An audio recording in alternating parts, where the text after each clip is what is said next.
Hey, Patrick, thanks for joining me here on Tech Testing Insights. Can you briefly introduce yourself? Let me know why you're relevant to experimentation program management. Hey, thanks for having me, Ben. My name is Patrick Buffum. I've been in A/B testing focused roles for about 5 years now, most recently with Ally Financial. I'm actually in between jobs right now, but had a fair amount of experience with managing the process as well as being in the weeds with the data. Yeah, nice. Well, as normally, I've got three surgical questions for you, Patrick. These all have to do with a lot of what you just mentioned, the process, a lot of framework questions.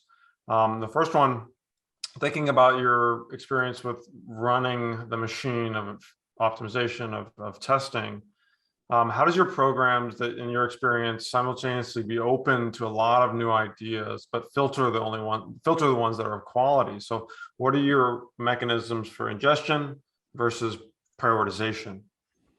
Yeah. Well, firstly, I think that's like a good problem to have. Definitely seen situations where people don't have ideas because they either don't really care or they're not aware. So, like, kudos if you've even got to that point.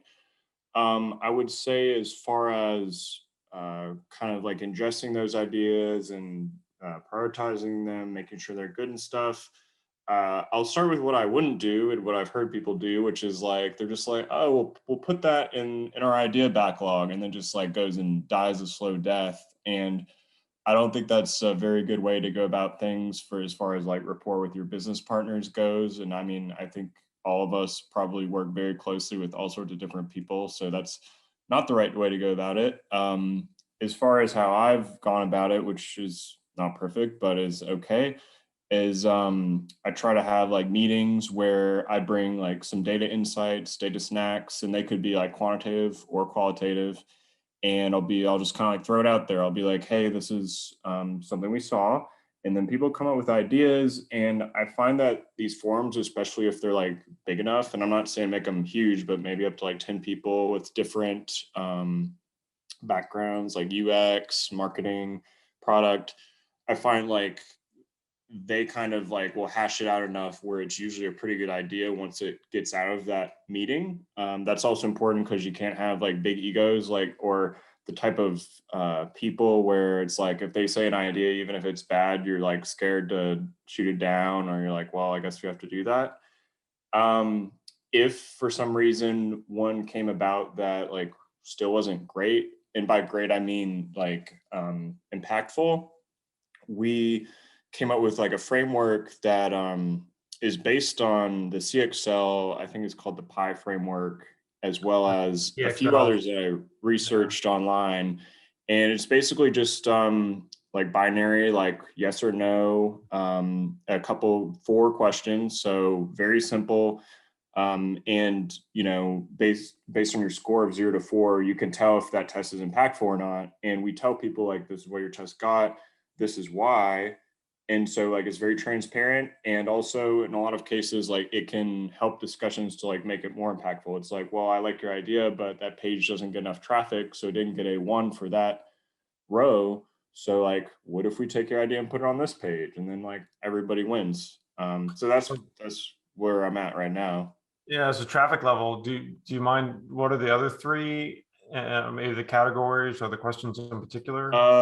Yeah, I think the traffic one is kind of rolled up into, can we complete this test in 30 days? Mhm. Um, and then the other ones would be like, is this like a high priority KPI? And by high priority KPI, I guess I mean, sometimes with various companies, you'll have like, this KPI is very important right now. Like we need to do this, this, this. Of course, like sales are important too, but like we're driving this type of sales. Like that's where that would come in. It's kind of a wild card field. Another one I'm trying to remember would be, is this backed by data, qualitative or quantitative?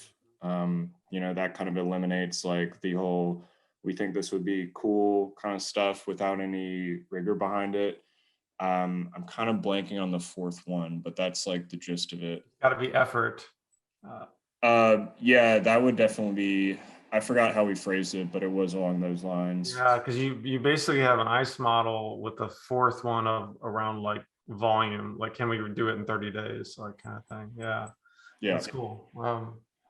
Well, so on that point around like the volumes and things that are needed, my second question goes into this idea of incrementalism. When we exchange emails back and forth, you talked about the idea of like being focused on a strict hypothesis. Can you preach a little bit about incrementalism for testing? Fact finding versus risk mitigation. If you're testing a very strict hypothesis versus changing a bunch of stuff at once and more radical Gotcha. testing, and sort of your views on that. Gotcha. Yeah. In our emails, I also was like, what do you mean by incrementalism? Yeah. And as I understand it, you meant like, change like just one piece at a time. Let's say you want to do a redesign, like one piece at a time into that redesign, that kind of thing.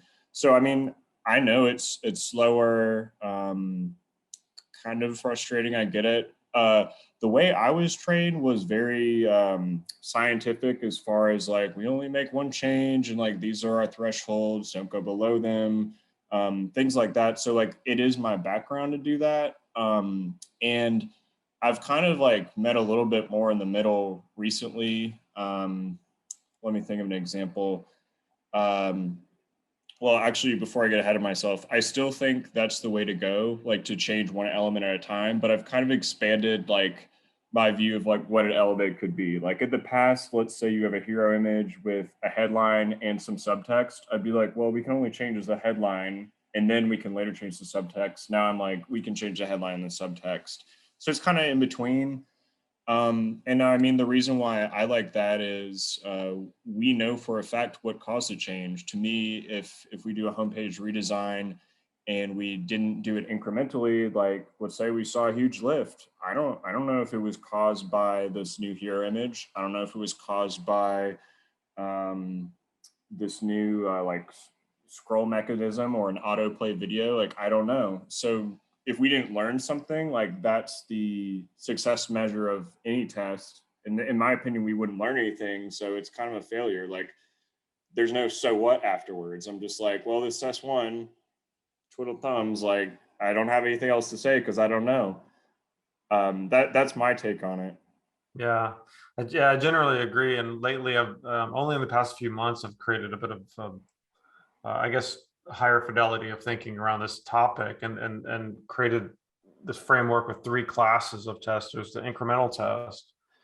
There's a substantial test, which is maybe a little bit more analogous to changing the headline and subtext in your example. When you're changing a little bit more at once, or you're introducing new functionality, like a whole new form of social proof or something like that, like a little bit more beefy, versus just changing an existing element to a new version of the same existing element, is the more incremental kind of thing, versus adding something new is more substantial, this falls into this like substantial class. And then lastly is the more radical stuff, Right. where you're, a completely new landing page for more of your traffic, or a completely new positioning, new pricing plan, new product. These are, like a new product, for example, it's the hype. I mean, you can't think of it as one thing, but it's just a bigger test. It's a Right. older test. There's many, many different elements around it. So it's, I don't know if it's a perfect rubric to like to train us to be scientific or not, right? Like I don't know if you could still Yeah. be scientific with those radical tests, but I interesting. mean, I don't know. It's the business world at the end of the day, and like we deal with like uncertainties all the time. And if companies don't take risks, then we aren't gonna like really grow substantially. So like I've come to that. Like it's like yeah, like if I were writing a scientific paper, then that's one thing. But like this is a business. Like things are moving, so I do kind of try to like juggle that a little bit. But also, you brought up the radical test, but like if you could kind of mold a hypothesis to like work in that situation, be like we're testing this new product, so the only thing that changed is the product. But like if you like look closer, it's like actually a lot of stuff changed. But all I'm trying to get at is like there's tons of nuances, and it's just kind of a matter of like philosophy, I feel like. So nothing's Yep. like right or wrong really. Yeah. Well, so on that point, that gets to my third question. Um, Let me frame it a little bit, because I think what you're saying and what we're agreeing on is that around, like, you have to have a hypothesis. So even if you change a lot of stuff, your hypothesis formation should be there. Meaning, if you change this, it will result in this other thing as measured by this metric. So this kind of nice hypothesis formula. My third question is, do you think testing should be part of a larger of strategy formation generally, of exploration? And there's some recent articles out there around, like, hypotheses being sometimes a liability. They don't allow exploration into some new areas. And so it's kind of, if you are exploring and needing to come up with ideas, almost in a way of you're doing customer research, and you're just asking, you're exploring, you're like, hey, Yeah. what's important to you? You can all, in theory, you can use testing for that same thing. Like, let's throw a bunch of stuff out there and see where some things kind of changes behavior. So you see where behaviors change, and then that gives you signal for hypothesis development. And so my third question, do you see testing as being a part of the strategy formation? If so, kind of where? Should it go backwards and direct the company to take advantage of different markets, or Yeah. Would that be great for our jobs if it was always a part of strategy? yeah. But yeah, I think it's like kind of tricky.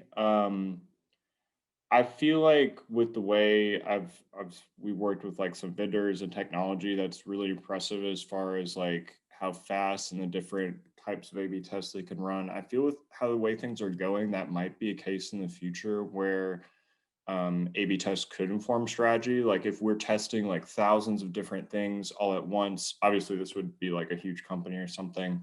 Then like if you see like one such thing, go off positively, like maybe maybe they would follow that direction. Where I see it now though is I think like so someone comes up with a strategy and then they're like, okay, do this thing. This is from the lens of like a bigger company. And they're telling people, okay, this is what we're going to do, go do this thing. Where I stand, like if we're told to do that and then we are testing around it, then and it's not working, then I think like there has to be that back and forth between the strategist, whoever came up with the strategy, and the testing group, so that they can like pivot or figure that out before it gets kind of too far gone. Again, with like bigger companies, I would just say like if you have a new strategy, that's great. I would suggest maybe testing it before rolling the whole thing out, and it's too far. The snowball is too far downhill to turn around. That's how I feel, and so it definitely I think depends on your company size, but I think ideally like it should work hand in hand. Like currently, I would say testing could follow strategy as long as there is that like conversation lane. Yeah, so informing strategy. Yeah, a lot strategy is a bit of a suitcase term, and people kind of use it real differently. But one of my favorites, just because of the industry that we're in, is that like strategy equals a hypothesis.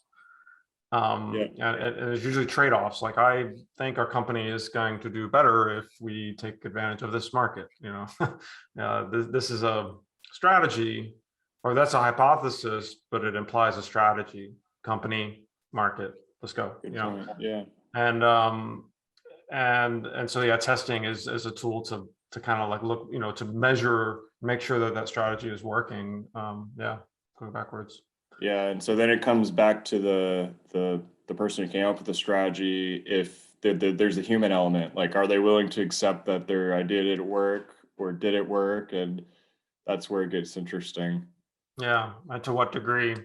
Yeah, good stuff. Well, thanks, Patrick. I really appreciate the conversation here. Really quickly, surgically going through these three questions.